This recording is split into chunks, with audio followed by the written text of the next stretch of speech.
tumeokoka tuwe na wakati wa kujirefresh, tuwe na wakati wa kujirenew kupitia Christmas hii, kuwe na wakati ambao mtu anatoka tofauti na alivyoingia.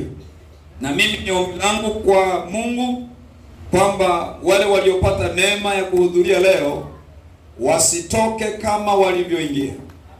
Iwe kama nguo ambayo ilikuwa imefuliwa lakini haijatakata vizuri, na mwenye nguo amebaini kuna madoa, anaamua kuirudisha tena kwenye beseni, anaamua tena kuiongezea na sabuni na kuisuza tena. Kwa nategemea sasa watu hatutasherehekea Christmas kama zamani, bali kupitia Christmas wengi tutoke tofauti na jinsi tulivyoingia. Bwana Yesu apewe sifa sana. Kwa nini nasema hayo? Tukisoma kitabu kile cha Isaya sura ile ya 9, sura ya 9 Isaya mstari ule wa 6, Isaya mstari ule wa 9 mstari ule wa 6, Biblia inasema,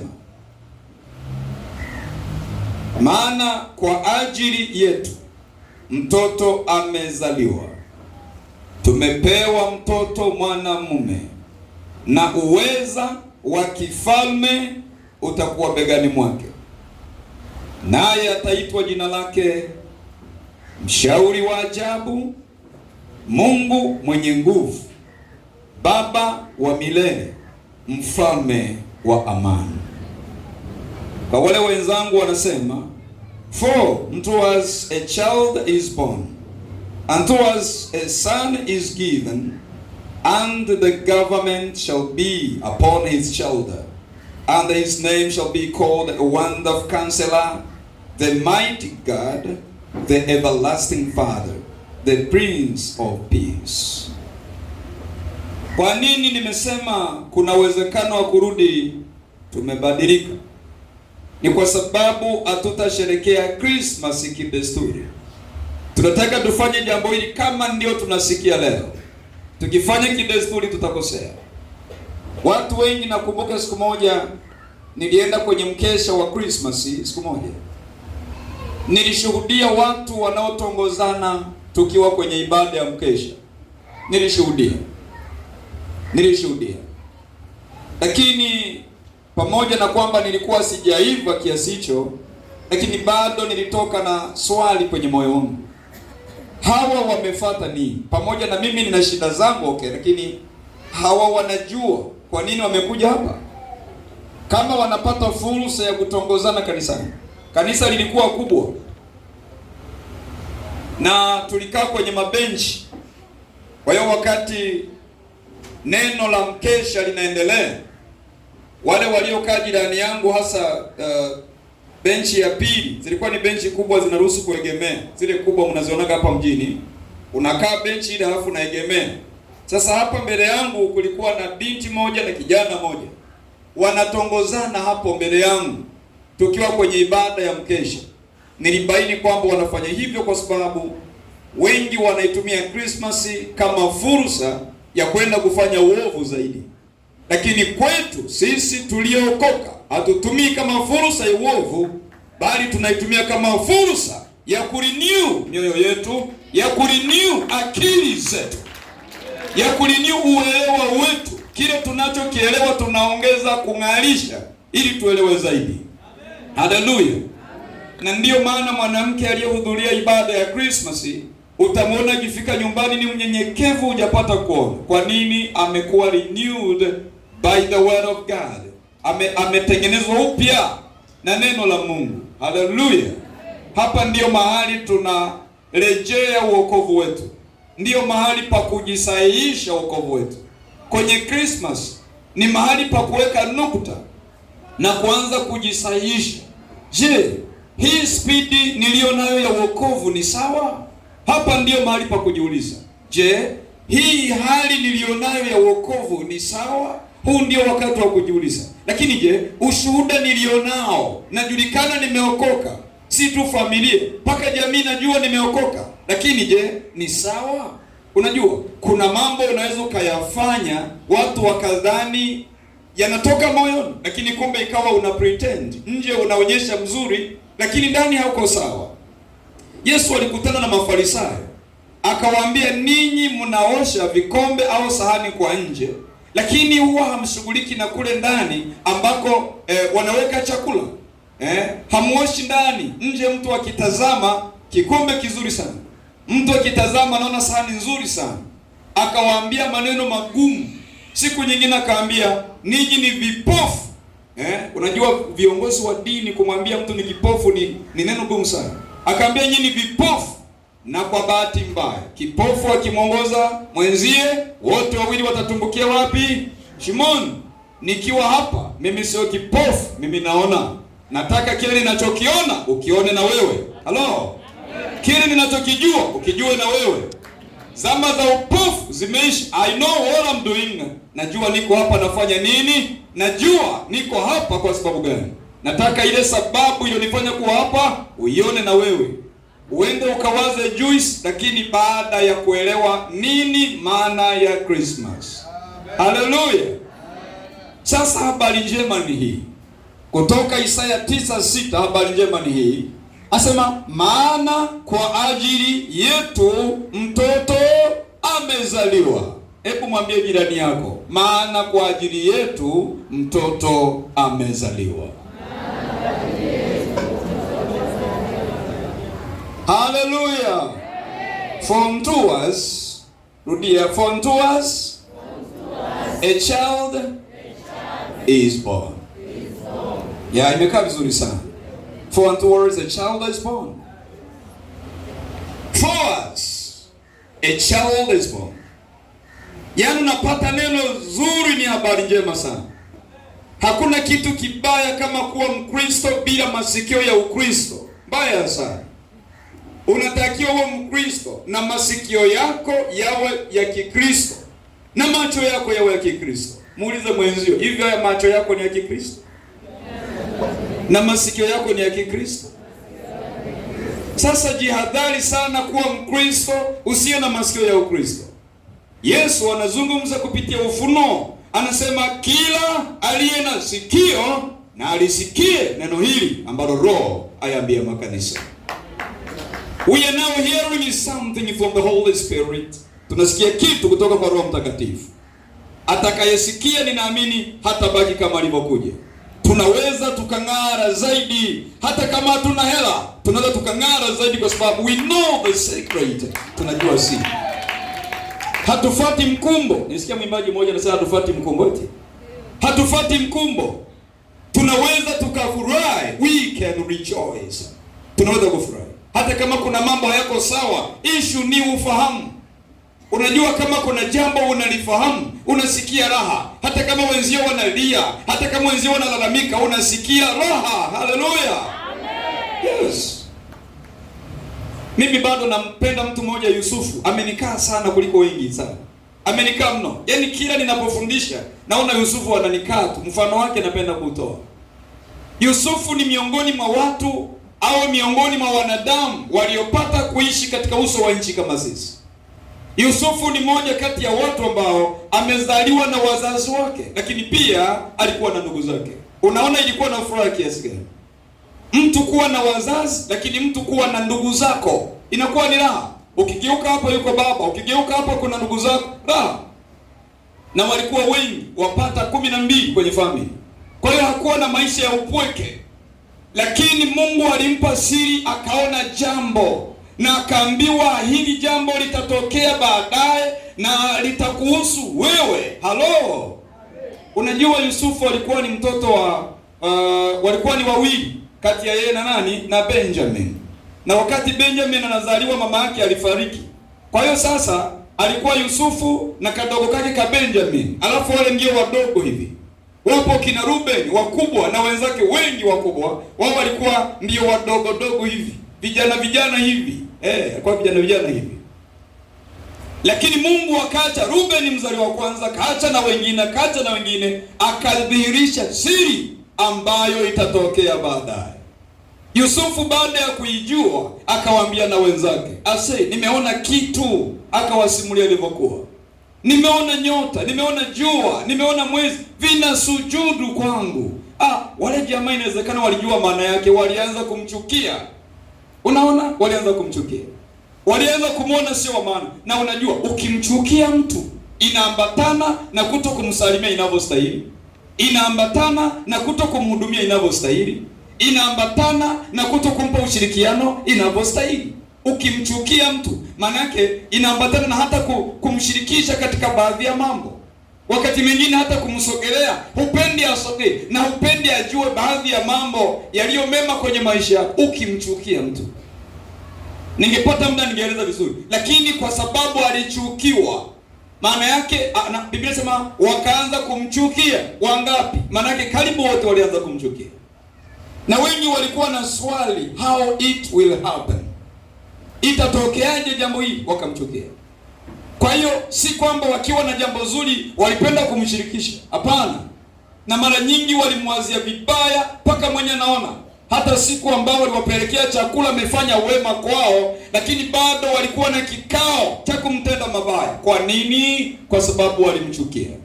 Lakini mtu wa Mungu ambaye alipewa asili, pamoja na kwamba alichukiwa, zile chuki hazimgusi, kwa sababu mbele anaona jambo kubwa. Napenda mtu mmoja uone jambo moja mbele zuri mno. Hata kama wanakuchukia, lakini kwa sababu ya jambo zuri unaliona na linakuhusu wewe, hautachukia kama wao, hautalalamika, hautaumia hata kidogo. Hata kama wanakunyima chakula leo, rejoice for something good is coming for you. Furahia kwa sababu kuna jambo zuri linakuja. Watu wanajadili, wanachukua chakula bila hata heshima, wanamtupa kwenye shimo. Hatujui walimwangusha ama walimshusha taratibu, lakini shimo ni shimo tu. Wanakula chakula bila hata kumshukuru, wanamaliza wanampiga bei, wanamuuza. Lakini mtu mwenye siri ana jambo lake baadaye, acha wafanye, hawa ni zamu yao. Unajua kila jambo lina wakati wake. Unajua, unaweza ukaona mtu anakaa kitambi kanakuja, hata kama mambo hayako vizuri. Kwa nini? Amepata habari njema.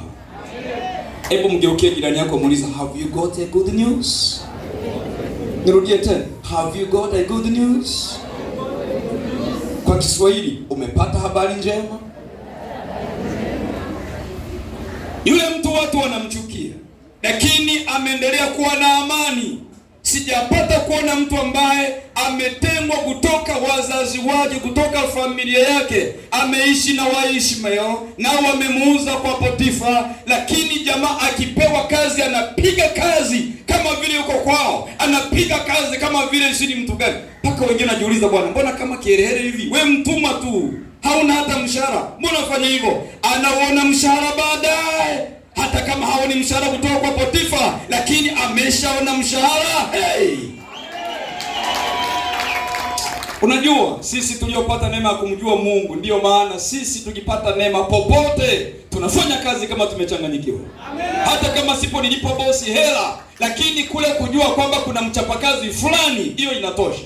Huenda itanitambulisha kesho. Unapenda nikwambie kwa kufupisha, Yusufu baadaye Bwana kaenda gerezani. Kule gerezani haumii kama wenzie wanavyoumia.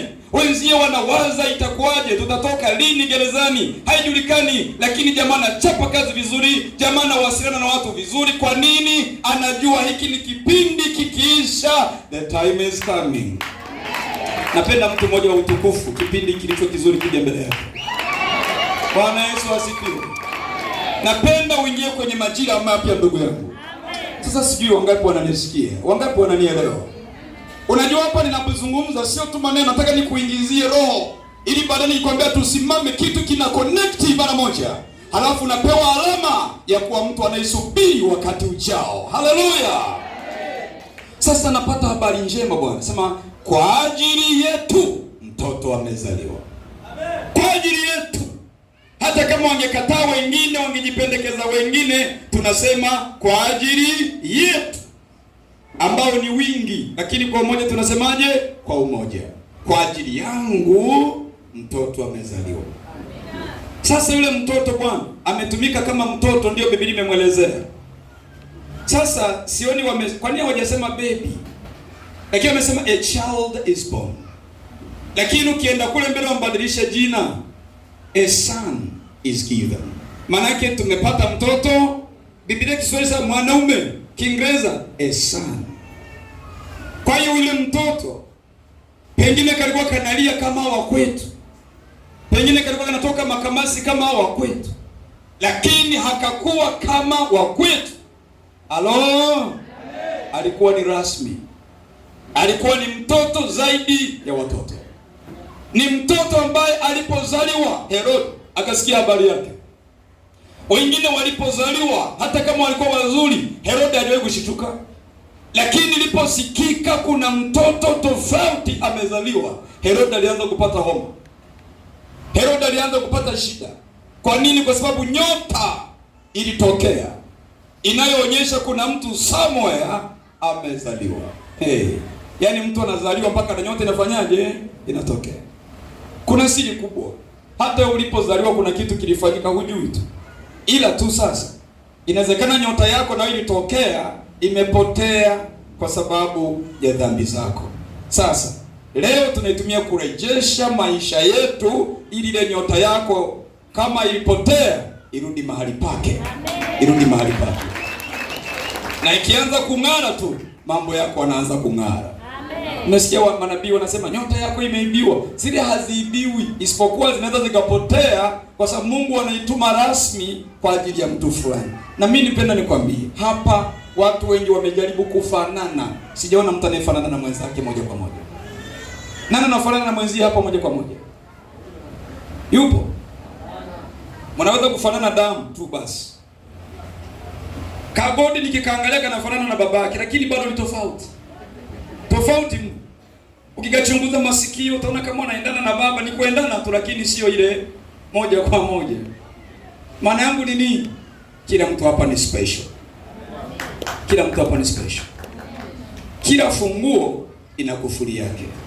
Kwa hiyo hauko hapa tu kama mtu wa nyongeza, hapana. Ila tuitumie leo kurenew maisha yetu ili nyota ianze kutembea. Hiyo ndio inaonyesha ramani yako unapita wapi, unapita wapi, unapita wapi, unapita wapi. Kwa ajili yetu mtoto amezaliwa. Mtoto amezaliwa. Mtoto mwanaume. Mtoto amezaliwa kwa ajili yetu. Si tu kwamba Herode alipata shida, Shetani alipata shida kusikia huyu mtoto amezaliwa. Wazazi, leeni watoto wenu vizuri pia. Ako katoto kanatoka makamasi kanakukojolea, sawa. Lakini wewe umeshika ka waziri mkuu ka kesho. Wewe umeshika ka rais ka kesho. Wewe umeshika ka kiongozi kakubwa ka kesho. Wewe umeshika ka nabii au ka mchungaji kakubwa kesho. Hivi wengi wanasomesha watoto kiwauliza, mtoto wako anataka awe nani? Nataka mwanangu awe waziri mkuu. Mwingine, nataka mwanangu awe engineer. Hivi ni wazazi wangapi wangependa watoto wao wawe wachungaji? Ni sawa. Amenyosha mapema sana. Yes. Wengi wanasema zile kazi, kwa nini? Kwa sababu zina hela na nini? Zina heshima pia. Hizi kazi zetu pia zina heshima. Heshima ni lazima. Usipoheshimiwa na watu, alishasema Yesu, Baba atamheshimu. Kumbe nikishakuwa mtumishi, hata usiponisalimia wewe acha. Hata usiponiheshimu ni wewe tu. Heshima yangu ipo pale pale. Ameshasema hivyo. Mtu akinitumikia, Baba atamheshimu. Kumbe heshima yangu ipo tu. Heshima yangu ipo tu. Na wewe heshima yako ipo. Mtumikie Mungu vizuri kwenye nafasi yako. Heshima yako ipo. Ukilea mtoto unafanya kazi mbili. Moja ni kwa faida yako mwenyewe. Lakini namba mbili ni kwa ajili ya ufalme wa Mungu. Ukimlea mtoto vizuri, unaweza ukalipwa pia na Mungu. Leo unalea wa kwako huyo, lakini unafanyaje? Unalipwa pia. Ukilea vibaya Mungu anaondoa mshahara. Unamlea kwenye mazingira magumu. Kwani aliyemnyonyesha Musa alilipwa hajalipwa? Alikuwa ni nani? Alikuwa ni mama yake. Sasa sikiliza, mama yake huyo anamnyonyesha lakini anafanyaje? Analipwa. Sasa sijui nani analipwa hapa. Hivi hakuna mtu aliyezaa mtoto maisha magumu, baada ya mtoto kuzaliwa tu neema zikafunguka? Hamjaona? Yes. Kwa hiyo ukilia vizuri, hata ukianza leo tu mpaka wiki inaisha, utaona tu mambo yanaanza kuwa sawa. Uumwi mara kwa mara. Mungu anasema, sababu ukiumwa watoto watapata shida. Anakuweka sawa ili watoto waendelee. Unafanya kazi vizuri. Unafanya kazi vizuri. Fanya vizuri, Mungu akuongezee bonus. Kwa ajili yetu mtoto amezaliwa. Sasa naomba niondoe kwenye akili. Tukisema mtoto, watu wanajua hao kwao. Hawa kina Joy, hawa kina nani? Anaitwa kanani hapa? Kaombeni hapa. Kuna Ombeni mwingine kule nimemwona kule mwisho. Watu wanajua ukisema mtoto wasa kama haka. Yeye ni special child. Ni mtoto maalum, amezaliwa. Amen. Alafu mtoto aliyezaliwa, maandiko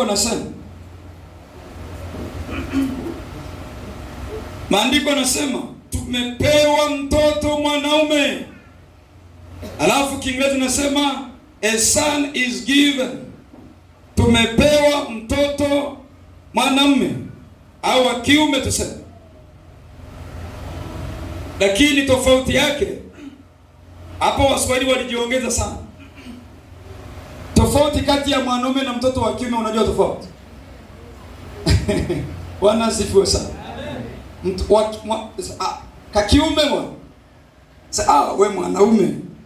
Tofauti unaona Sasa kumbe aliyekuja si tu kwamba ni wa kiume, mwanaume. Kanaonekana ni kadogo sawa, lakini mwanaume. Kama ni mwanaume, mambo ya wanaume anayeweza. Na watoto wanajisikia vizuri wanapokuwa na baba yao kama mwanaume. Watoto wanamwamini hata kama ikitokea simba, wao wanakimbilia kwa nani? Kwa baba. Kwa nini? Mwanaume. Hata kama wana kaka yao kakiume, hawakimbilii kwa kale kakiume, wanakimbilia kwa baba ambaye ni nani? Mwanaume.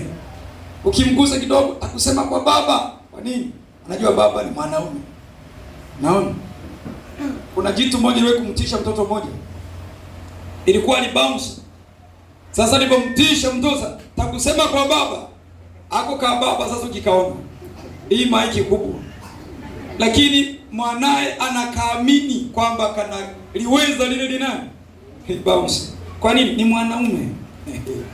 Tumepata mtoto mwanaume. Huyo mtoto ni tofauti na wengine. Kwa nini? Sema na uweza wa kifalme utakuwa begani mwake. Na uweza wa kifalme utakuwa begani mwake. Kwa sasa anachosema kwamba uweza wa kifalme utakuwa begani mwake, maana yake huyu ni mtoto lakini ni mfalme. Ni mfalme. Alafu jina lake sasa, napenda nikwambie, mshauri wa ajabu. Hilo ndilo jina lake, mshauri wa ajabu. Alafu Mungu mwenye nguvu, Baba wa milele, mfalme wa amani. Kwa lugha ya Kiingereza nasema, and his name shall be called Wonderful Counselor. Wonderful Counselor, shauri wa ajabu, the mighty God, the everlasting Father, the Prince of Peace. Huyu ndiye aliyezaliwa kwa ajili yetu, ambaye ataitwa jina lake mshauri wa ajabu. Ndio maana waliokoka, ukiona mambo yatakuwa magumu, unataka kuchanganyikiwa, wewe tafuta chimbo, nenda uzungumze na mshauri wa ajabu. Yeye atakushauri, kwa sababu ndio kazi yake. Anakushauri kwa jinsi ya ajabu. Na kwa nini anakushauri? Na anakushauri si kama mtu wa ziada. Anakushauri kwa sababu amekuja kwa ajili yetu. Mtumie afanye kazi kwa ajili yako. Mtumie afanye kazi kwa ajili yako. Maana amekuja kwa ajili yako. Halo? Amekuja kwa ajili yako. Sio kwamba alitenda kwa wengine tu. atende kwangu, maana amekuja kwa ajili yangu. Kwa ufahamu ni muhimu sana. Hata unapoomba inategemea ufahamu. Umtumie kibinafsi kwamba you came for me, ulikuja kwa ajili yangu, fanya kazi yako. Na ndiyo maana nimesema katika Zaburi, nitakufundisha na kukuonyesha njia utakaoiendea, alafu nitakushauri jicho langu likikutazama. Mwite aje kushauri, kwa sababu ni mshauri wa ajabu. Bwana Yesu asifiwe sana. Yeye ni mshauri wa ajabu. Alafu ni Mungu mwenye nguvu. Mungu mwenye nguvu. Yeye ana nguvu. Unajua kuna miungu mingi sana hapa duniani, lakini huyu yeye pekee ni Mungu mwenye nguvu peke yake. Hakuna mwingine kama huyu. Alafu yeye pia ni baba wa milele. Hawa baba wengine wana miaka yao, ikiisha wanakoma hapo, wanaisha muda wao, muda wao umehesabiwa. Lakini we have the everlasting fire, na ni everlasting father. Baba yetu ni baba wa milele. Mwingine akaimba akasema, nina baba asiyefanya, asiyeshindwa kamwe. Ninaye baba asiyefanyaje? Asiyeshindwa kamwe. Na si kwamba hashindwi mwaka huu tu, hashindwi hata mwaka ujao, hashindwi hata miaka ijayo, kwa sababu yeye hazeeki. Yeye yupo, ni wa milele. We have everlasting father. Haleluya. Baba wa milele. Kwa hiyo baba zetu wana mwisho, lakini baba yetu ni baba wa milele, hana mwisho. Anaendelea kukuhudumia hata pale baba wa mwili alipokomea, yeye baba anaendeleza, kwa sababu ni baba wa milele. Halafu anaitwa baba wa yatima. Hata ikitokea wanawake wakaondokewa na waume zao, ana replace nafasi, anasema mimi ni mume wa wajane. Halafu ndio mume wako siku zingine alikuwa anashindwa kukununulia kitenge. Mume wako akiwepo alikuwa anashindwa kukununulia kanyama kazuri sikukuu. Yeye mume wa wajane anaweza kukuhudumia huduma zote ambazo mume wako hakuweza. Yeye anaweza. Mshangilie kwa makofi.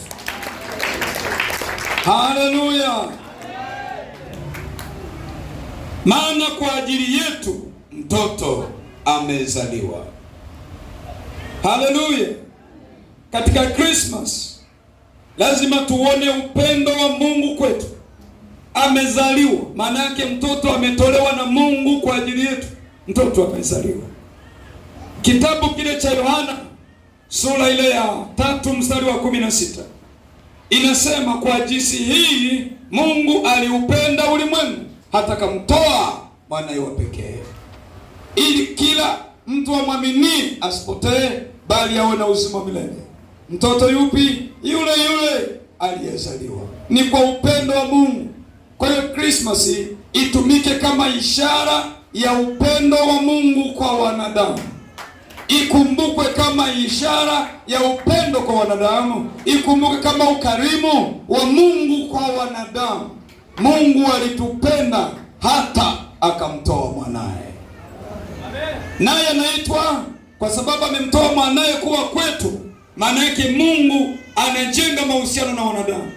Christmas ikumbukwe kama mwanzo wa mahusiano thabiti baina ya Mungu na wanadamu. Yeye anaitwa Emmanuel, maana yake Mungu pamoja nasi. Shangilie kwa makofi. Na hii haijalishi au haimaanishi kwamba hauwezi kupita kwenye matatizo. Mlokole mmoja ya vitu anavyoogopa ni matatizo. Katika maombi yake, kitu kikubwa anachokiombea, Mungu asimuingize kwenye matatizo. Lakini napenda nikwambie, Mungu kuwa pamoja nasi, Mungu kumtuma mwanae, haimaanishi kwamba hapatakuwa na matatizo. Ila furaha yetu ni kwamba tunaingia kwenye matatizo tukiwa na Mungu wetu. Haleluya. Tunaingia kwenye chumba cha mtihani tukiwa na mwenye majibu. Nikikwambia na niambia andika hapa hapa andika hivi. Sasa kwenye majaribu hivi, tunaingia kwenye matatizo, kwenye majanga tukiwa na Mungu wetu. Hiyo ndiyo raha. Na unajua Mungu akiruhusu namna hiyo, hapo ndipo anajipatia utukufu. Leo tunakumbuka kina Shadrach, Meshach na Abednego kwa sababu waliingia kwenye moto.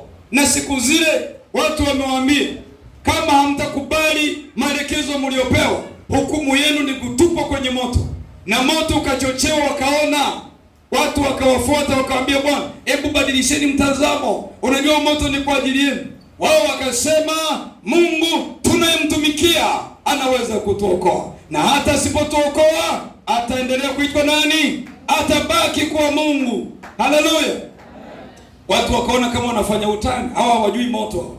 Wakawachukua wakawatupa kwenye moto. Baada ya kuingia kwenye moto, wale waliowatupa wao wameanza kuungua wao, lakini waliotupwa katikati yao anaonekana mtu wanne. Walikuwa ni watatu, anaonekana mtu wanne. Kumbe raha kuingia kwenye mateso ukiwa na Bwana wa majeshi, unaingia naye. Kumbe Mungu ameupenda ulimwengu, amemtoa huyu Yesu aje kwetu awe wetu, aje kwetu awe wetu. Matatizo yakitokea tunaingia tukiwa naye, kwa hiyo hatutaogopa. Ndiyo maana tunaendelea kushangilia, hatulii, tunafurahi kwa sababu tunaye Bwana wa Bwana. Haleluya! Paulo na Sila gerezani hawakujiona wako peke yao, waliona kwamba wako naye Yesu, maana ndiye wanayemtumikia. Na maandiko yanasema sisi ni hekalu la Mungu. Hata kama walivuliwa nguo, hata kama walifungwa, lakini kama hekalu bado Yesu alikuwa ndani yao. Na ndiyo maana wakiwa gerezani hawana tafakari juu ya vifungo, hawatafakari juu ya maumivu, hawatafakari juu ya gereza, wanamtafakari waliye naye ndani ya mioyo yao. Na huyu ndiye wanayemwimbia, huyu ndiye wanayemsifu. Maandiko yananiambia na wafungwa wengine walikuwa wakiwasikiliza, walikuwa wakiwashangaa. Nataka siku ya leo, Christmas ya leo, tunazindua roho mpya, tunazindua utu mpya, tunazindua nguvu mpya. Katikati ya matatizo tunapita, lakini tunamsifu Mungu wetu, maana yuko ndani yetu. Wako wengi watakuwa wakitusikiliza, lakini wataona kama tumechanganyikiwa hivi. Acha waendelee kuhesabu muda, wanaodhani tumechanganyikiwa. Siku ya kwanza inapita, wanasema kachanganyikiwa. Siku ya pili, wanasema kachanganyikiwa. Unashangaa wiki, wanasema kachanganyikiwa. Mwezi, wanasema kachanganyikiwa. Bado muda kidogo, huyu Yesu tuliye naye, tuliyempa heshima, tuliyemwamini, tuliyemtegemea, tuliyejifunza habari zake, msifu, bado kidogo atajifunua. Haleluya! Kwa tunapita kwenye matatizo, ila tunapita tukiwa naye. Haimaanishi hatuingii, hapana, tunaingia, lakini tunaingia tukiwa naye. Wakituloki kwenye gereza, milango ya gereza itatikiswa tu. Aliye ndani yetu ni mkuu. Glory to God, glory to God. Bwana Yesu ni rahama. Nazungumza haya sio tu nikufurahisha, but I'm telling you the truth. Nakwambia ukweli. Unajua wokovu si kitu chepesi. Wokovu ni kitu kigumu sana. Wakati mwingine inakulazimu kuonyesha msimamo wako. Inalazimika ndugu zako wanakutenga, inalazimika ndugu zako wanakuacha, lakini nataka nikwambie, shika sawa sawa. Huyu aliye naye ndani yako bado kidogo atajitambulisha. Acha wakudharau, acha wakunyime baadhi ya mambo, acha wakuone ni mtu wa ziada. I tell you, bado kidogo atajitambulisha.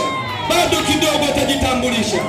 Ni kweli na maisha magumu, ni kweli hali sio nzuri, lakini nataka nikwambie, nasikia nguvu ndani yangu. Bado kidogo atajitambulisha. Bado kidogo, bado kidogo, bado kidogo. Bado kidogo, bado kidogo atajitambulisha mwenyewe. Yule uliyemheshimu, yule ambaye hakumwaibisha, bado kidogo, bado. Naongea na mtu mmoja, sijajua nani ananielewa. Nataka nikwambie bado kidogo. Unalala nyumba ambayo uelewi, unashinda unalalaje na watoto, lakini nataka nikwambie bado kidogo, bado kidogo, bado kidogo, bado kidogo atajitambulisha. Haleluya! Atajitambulisha. Wakati wa Yusufu walikadharau, wakaona kama ni mtu kawaida kabisa, lakini yule Bwana ambaye Yusufu aliyemheshimu hata kaacha kutenda dhambi, akasema nifanyeje uovu huu nimkose Mungu? Mungu akaona dogo ameniheshimu, Mungu akaona mtu ameniheshimu, akaendelea kukaa ndani ya moyo wake, na Yusufu akamheshimisha. Muda ulipofika alijitambulisha. Bwana atakapojitambulisha, rafiki, hautabaki kama ulivyo. Hautabaki kama ulivyo. Naongea na mtu. The Spirit of God is talking with me. Hautabaki kama ulivyo. Simama kwa miguu yako, ila mkono. Mwambie Bwana asante. Sitabaki kama nilivyo. sitabaki kama nilivyo, sitabaki kama nilivyo. Bado kidogo atajitambulisha, bado kidogo atajitambulisha. Jesus my Lord, Jesus my Lord. Piga makofi mengi tena ya furaha, alafu kae kidogo tena, alafu kae kidogo. Leo nisikilize ukiwa rohoni kabisa, tofauti na namna tungezoea. Miaka inaenda, miaka inarudi. Je, tukikutana tunaenda kwenye ibada ya Christmas kimazoea kabisa. Leo nisikilize kwa namna tofauti kabisa. Nisikilize ukiwa kiroho. Hapa unabii unatoka, hautabaki kama ulivyo. Kwa hiyo huyu tukiwa naye haimaanishi kwamba kwenye matatizo hatuingii, lakini tunaingia tukiwa pamoja naye. Na kwenye chumba cha matatizo, huko ndiko anakojitambulisha. Na anapojitambulisha huko, watu walikuwa wameshasema ndio basi, wanakuja kushanga na toka namna nyingine kabisa. Namkumbuka mtu mmoja anaitwa Ayubu. Alifika wakati amechakaa, kila kitu hana na mwili wake umechakaa. Mke amemvumilia, imefika wakati anaamua kusema hata kama ni maneno magumu, lakini nimwambie mume wangu.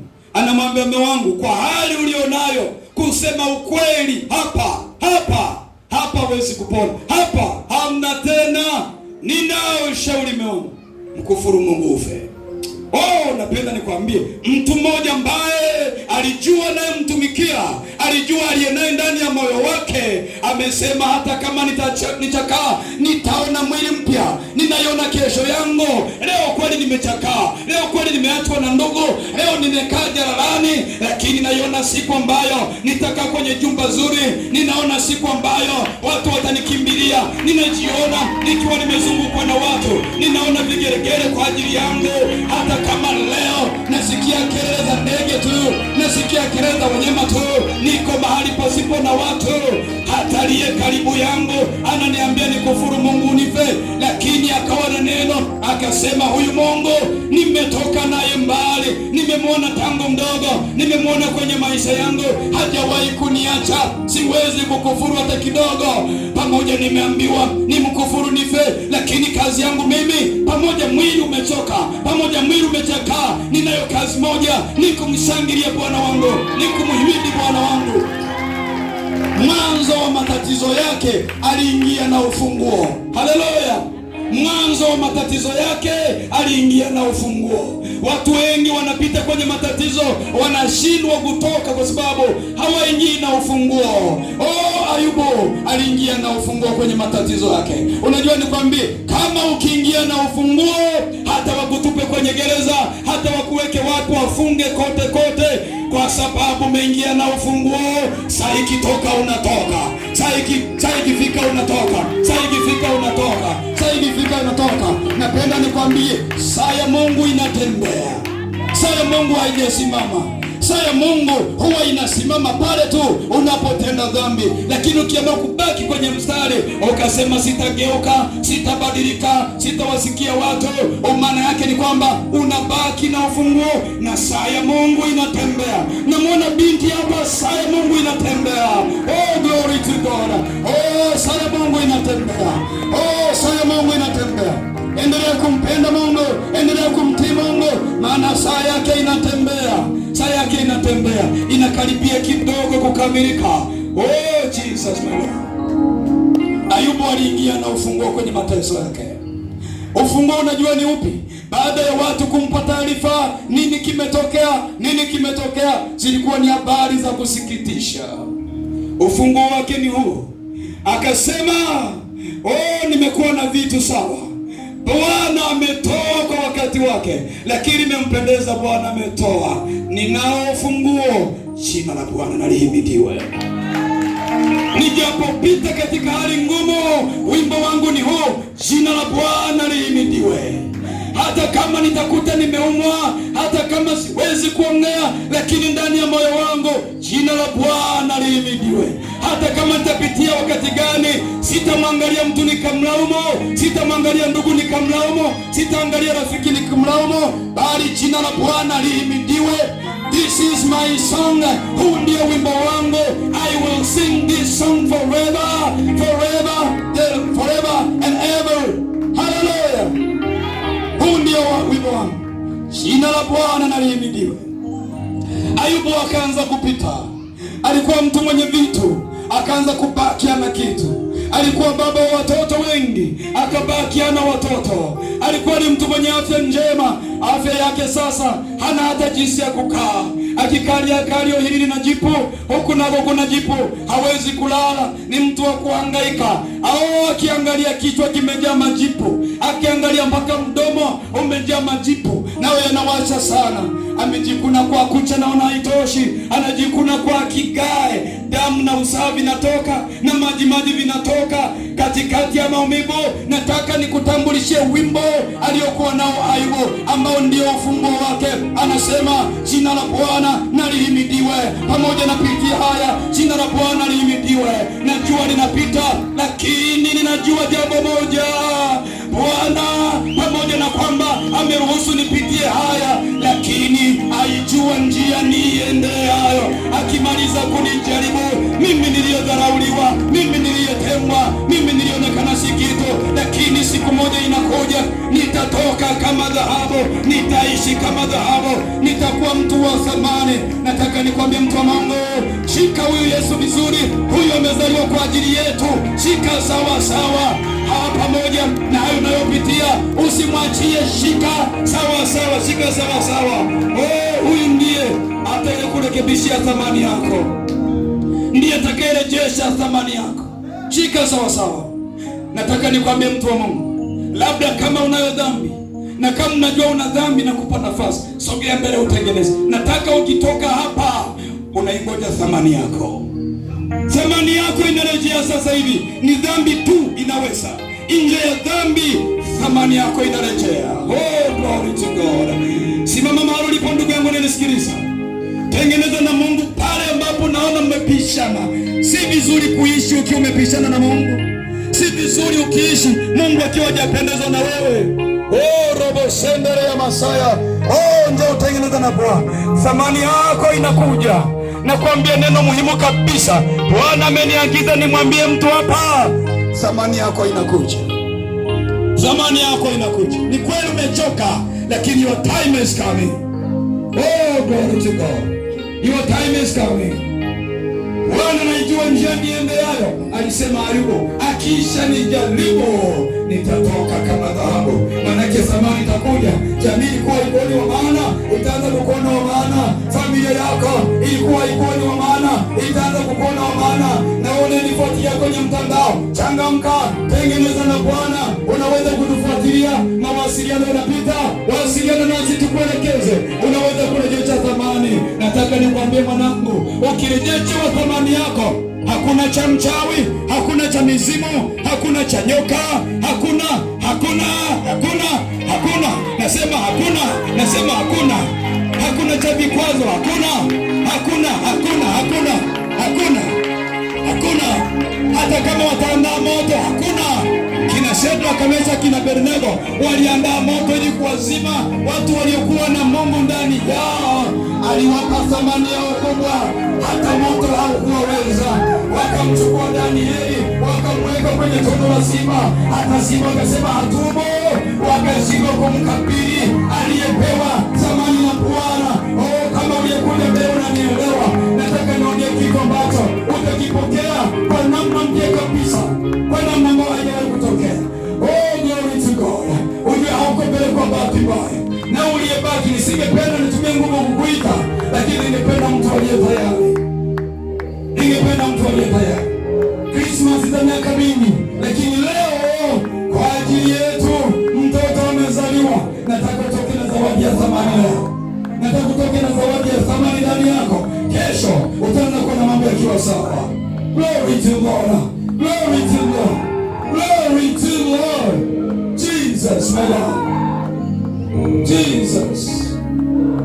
Oh, glory to God. Ukiendelea kumpenda Yesu, thamani yako inaongezeka. Jesus.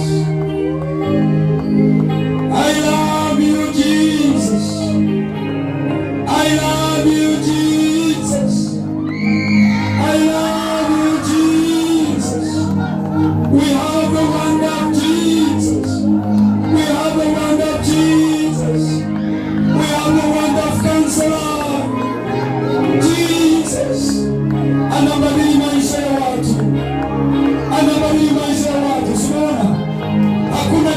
lazima inasalenda, na mingine kule nyuma itaanza kusalenda tu. Yes, Yesu akigeuka tu, hata nikutazama tu, vifungo vinaanza kuachia vyenyewe. Nakumbuka habari za mtu mmoja alikuwa anajifunza, watu walikuwa wameshindwa, lakini Yesu alipomtazama tu, tayari mapepo yakakimbia. Glory to God. Glory to Lord. Yesu Mwokozi. Yesu Mwokozi. Yesu Mwokozi. Yesu Mwokozi. Yesu Mwokozi. Wewe uliye na dhambi ndugu yangu, utatenda dhambi mpaka lini? Unajua dhambi inachelewesha muujiza. Unajua dhambi inafanya mtu apite jangwani kwa muda mrefu. Sema Baba Mungu, mpaka sasa hivi mimi ni mwenye dhambi. Dhambi yangu naijua. Kwa somo hili, kwa ujumbe huu, dhambi inaacha. Sitaki tena. Futa jina langu kwenye hukumu, liandike kwenye kitabu cha uzima. Kuanzia sasa, wewe shetani, naondoka na kuacha na kazi zako zote. Naacha kambali na mimi ni mwana wa Mungu. Yes, nashukuru. Kuanzia sasa, iwe mizimu, vifungo, uchawi haviwezi, maneno ya watu hayawezi kunikwamisha. Mimi ni mbarikiwa, napokea ufunguo. Kila wakati nitasema jina lako lihimidiwe katika maisha yangu yote. Jina la Bwana lihimidiwe. Uhimidiwe ndani yangu. Tuseme wote, uhimidiwe ndani yangu. Uhimidiwe ndani yangu. Uhimidiwe ndani yangu. Mungu nayebariki, Mungu nayebadilisha, uhimidiwe ndani yangu. Inua mikono yako juu wote kanisa. Uhimidiwe ndani yangu. Naongea kwa kumaanisha. Fuata maneno pamoja nami. Naongea kwa kumaanisha. Bwana wangu, jina lako lihimidiwe. Kwa ajili yangu amezaliwa Mwokozi anayeokoa watu na laana zao na vifungo vyao na hukumu. Mimi ni mmoja wao, maana Yesu amezaliwa kwa ajili yangu.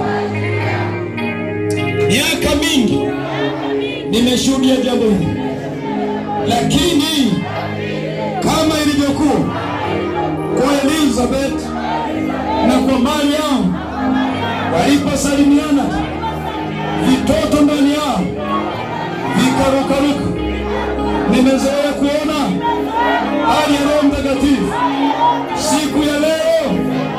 Kwanza mimi hapa ndani yangu, Yesu aliyezaliwa, nimsikie akicheza cheza, akitenda cheza. Hivyo tulia, utamwona akicheza cheza. Watu wamezoea Roho Mtakatifu ndani yao. Sasa hivi utaanza kuona Yesu akicheza cheza. Yesu utamwona akicheza cheza namna ambavyo hujawahi kuona kabisa. Yes Lord, yes Lord. Yesu anacheza cheza. Yesu anarukaruka ndani ya moyo, anarukaruka ndani ya moyo, akigeukia jini halikai, akigeukia mzimu haukai, akiona vifungo kwenye damu yako havitakaa. Yes, anacheza cheza Yesu. Mpe nafasi, anacheza cheza Yesu. Yesu anacheza cheza Yesu. Anacheza cheza Yesu. Akigeuka naona kilichokukwamisha kwenye uchumi, akijitazama ndani ya moyo wako, anakishughulikia sasa hivi. Ndio, simewahi kuona habari za Roho Mtakatifu. Leo ni kwa namna nyingine. Yesu mwenyewe, Yesu mwenyewe, Yesu mwenyewe, Yesu mwenyewe. Kuna wengine hawatajiweza kabisa, hata kusimama hawataweza. Ana Yesu mwenyewe, Yesu mwenyewe, Yesu mwenyewe, Yesu mwenyewe, Yesu mwenyewe. Hey. Yesu mwenyewe, Yesu mwenyewe, Yesu mwenyewe, Yesu mwenyewe, Yesu mwenyewe, Yesu mwenyewe. Jesus. Akiona hati iliyoandikwa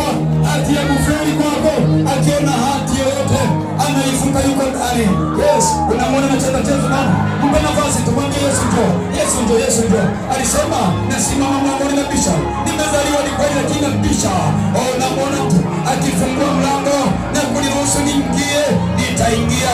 Nimemwona hana chakula, nimemwona hana maisha, ninaingia na zawadi, ninaingia na zawadi. Nitakula pamoja naye, atakula pamoja nami. Hey, hey, hey, hey. Mgeni wa ajabu, mgeni wa ajabu aliingia Bethlehema. Alipoingia Bethlehema, alipoingia Bethlehema, ilionekana kuna tukio kubwa. Bethlehema leo ndani ya moyo wako, ndani ya moyo wako, akalazwa kwenye hori ya ng'ombe. Ndani ya moyo wako mwambie Yesu njoo. Lala hapa, lala hapa, lala hapa, lala hapa. Majaribu, majanga, changamoto nilizo nazo, siwezi Mwokozi, siwezi Mwokozi. Kaa hapa, kaa hapa Yesu, kaa hapa Yesu, kaa hapa Yesu, kaa hapa, kaa mwambie kaa Yesu, kaa hapa Yesu, kaa hapa Yesu, kaa hapa. Mtu mmoja mwambie Yesu, mtu mmoja mwambie Yesu. Kama kuna mmoja amenielewa, kama kuna mmoja amenielewa, mwambie Yesu, mwambie njoo kaa hapa, mwambie njoo kaa hapa, mwambie njoo kaa hapa, mwambie njoo kaa hapa, mwambie njoo kaa hapa, mwambie njoo kaa hapa. Nyenyekea kabisa, nyenyekea, nyenyekea, nyenyekea, nyenyekea, nyenyekea, nyenyekea, nyenyekea, nyenyekea Baba, nyenyekea hivyo hivyo, kwa nyenyekea mwambie njoo. Anaingia Yesu.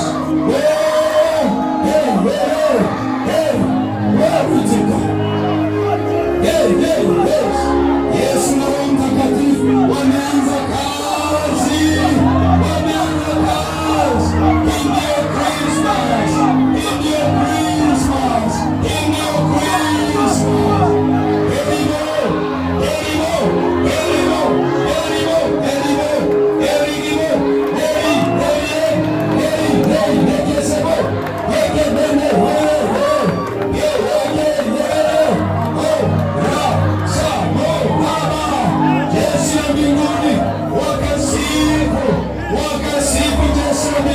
Yesu wa mbinguni, tunawalika waje pamoja nasi sasa. Tunawalika waje pamoja nasi, waje pamoja nasi, waje pamoja nasi. Yesu wa mbinguni njoo, Yesu wa mbinguni njoo. Yesu yuko hapa, Yesu wa mbinguni njoo hapa. Wale wachungaji wa kondeni walipoona wakaambiwa kuna jambo jipya limetokea. Waliokaa katika giza, nuru imewajilia. Yes, the light has come to us. The light has come to us. The light has come to us. We receive with joy. We receive with joy. Oh, Jesus. Oh, glory to God. Glory to Lord.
Sauti hivyo hivyo tu, malaika wanaimba nasi. Haijawahi kutokea. Ile 5% tunavuka, ile 5% tunavuka. Glory, hallelujah, glory, hallelujah, hallelujah.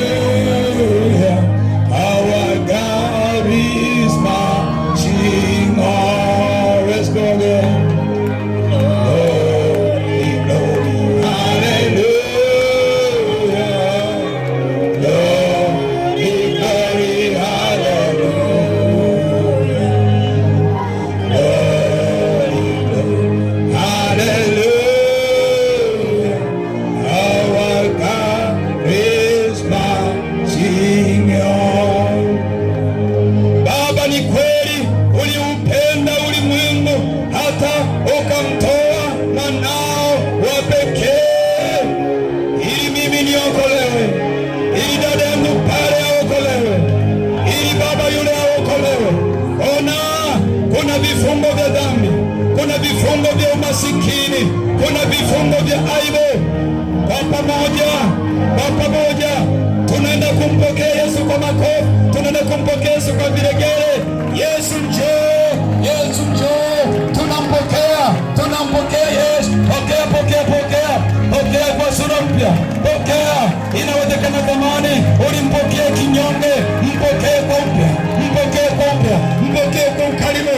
Yesu, makofi ni haya, vigelegele ni hivi, wanakupokea. Ongeza kelele, ongeza makofi, ongeza shangwe, ongeza. Anaona raha Yesu, anafurahi kuingia. Sinaona mwenyewe, anafurahi kuingia. Ndiyo mgeni wetu.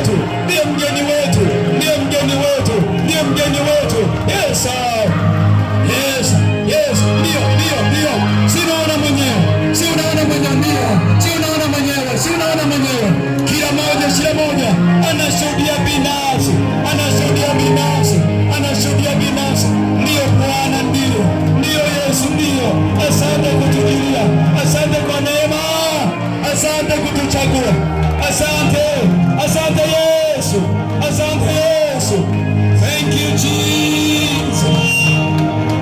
Thank you Jesus. Ona mama yule pale anakushangilia, ona yule binti anakushangilia. Yes Lord. Ongeza makofi mengi tena kwa Bwana Yesu.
Sema Baba Mungu, asante kwa majira mapya umeingia ndani yangu, nisaidie nikutunze, tuishi kwa amani, tuishi kwa furaha, mimi na wewe. Kwa njia hiyo mimi nimebarikiwa, nimepokea ufunguo popote nitakapopita. Wimbo wangu ni huu, jina la Bwana lihimidiwe, nitakusifu daima. Huu ndio wimbo wangu nitakaoimba tangu leo, nitakaoimba milele yote. Magonjwa, shida na matatizo havitaweza kuninyamazisha. Nitaimba uhimidiwe milele yote. Wewe ndiwe Bwana. Karibu tena ndani ya moyo wangu, ndani ya familia yangu. Kuna migogoro, kuna umasikini, kuna vifungo, kuna aibu. Karibu kwenye familia yetu, karibu na mtaani kwangu, karibu na kazini kwangu. Ninasema asante. Bwana wangu umekuja, wewe ni rafiki yangu, nitakaa nawe daima. Kaa nami Bwana nyakati zote. Utukufu na heshima ni zako milele, uimidiwe milele kwa jina la Yesu. Amen. Amen. Christmas ya majira mapya hii, pokea na iwe yako hii. Christmas ya majira mapya, mlango mkubwa uliofunguliwa kwa baraka na mema yatokayo kwa Mungu, na yawe yako milele. Pokea kibali, pokea nuru, maana kwao waliokaa kwenye giza nuru ya Bwana iliwajilia. Nuru hii